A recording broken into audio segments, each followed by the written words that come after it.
ngayong araw nga pala ay papunta kami sa Mubo, Kalibo, Aklan. Habang aga nga pala namin ngayon nagising, kaya tara't samahan nyo kami sa mga kaganapan namin. At dito nga rin pala kami dumaan sa tulay nila. Dahil itong tulay din na to ang pinakamabilis na daanan papunta sa pupuntahan namin. At dito rin nga pala sa Mubo ay sobrang dami rin nga pala ng mga taniman nila. Tulad rin nga pala ng mais na sobrang dami talaga ng mga nadaanan namin.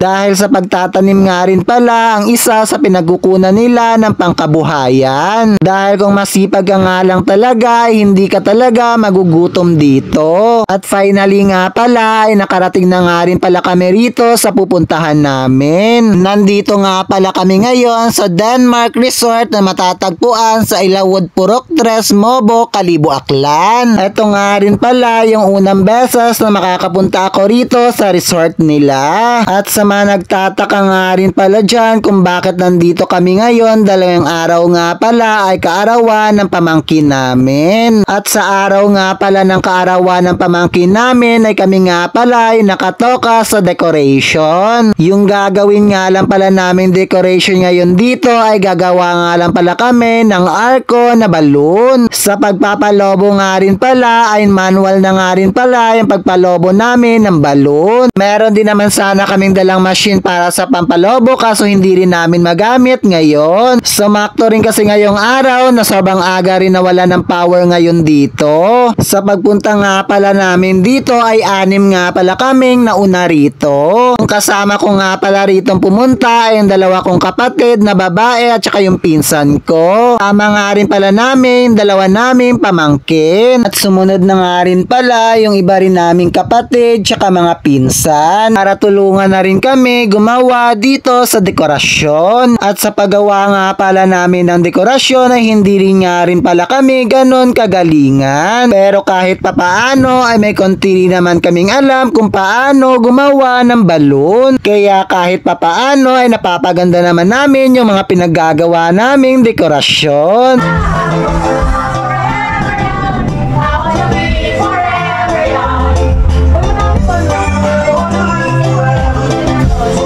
At finally nga pala dito ay natapos na rin namin gawin yung arko na balloons. At yung sunod nga pala namin gagawin ay gumawa na rin kami ng dalawang stand lang ng balloon na ilalagay nga pala namin sa gilid lang para kahit papaano ay meron din naman dekorasyon. Habang ginagawa nga pala namin yung balloon ay yung iba naman nga pala ay ginagawa na rin yung setup para sa mapagkain. Kailangan na rin kasi namin bilisan dahil yung iba mga bisita ay dadatingan na rin. At habang wala pa nga pala yung ibang mga bisita ay nag-mini vlog na lang muna ako rito. Nunan ko na nga lang pala muna rito yung mga handa nitong pamangkin namin.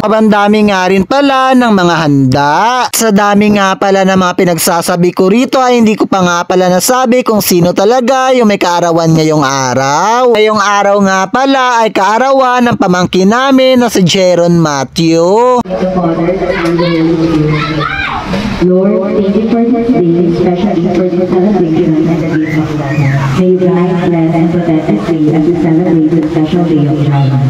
Bless also each and every one and the food that we're going to eat. In the Father, the Son, and the Holy Spirit.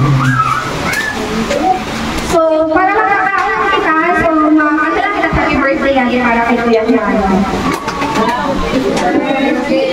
Dali lang, makakanta lang kita sa candle.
Go.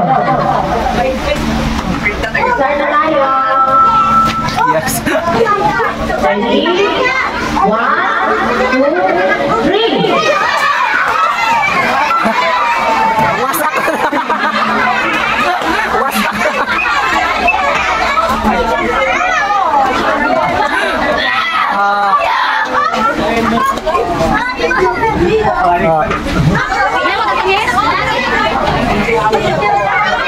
Everyone, the play is not a start. Another day. Bring me what I want. Bring me your parents' wallet. Parents wallet.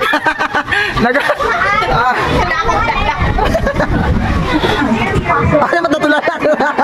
Ano tulalata ka mo ng daywa? Uso yung tuka mo. Kahita. Bigay ka tayo, Jaron. Okay, Raven wins. Another one. Raven! You ask Daddy's one. Hindi kasi Jaron. Curly gray hair. What is that? What's English? Curly gray hair. Gray hair. Gray hair.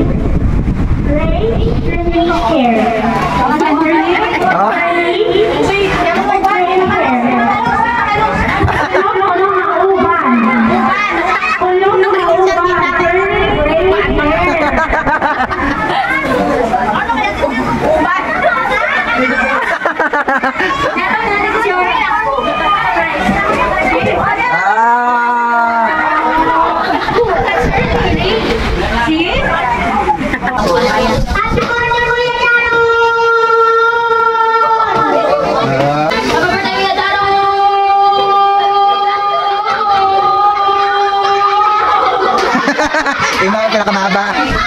Happy birthday, Kuya Jaro!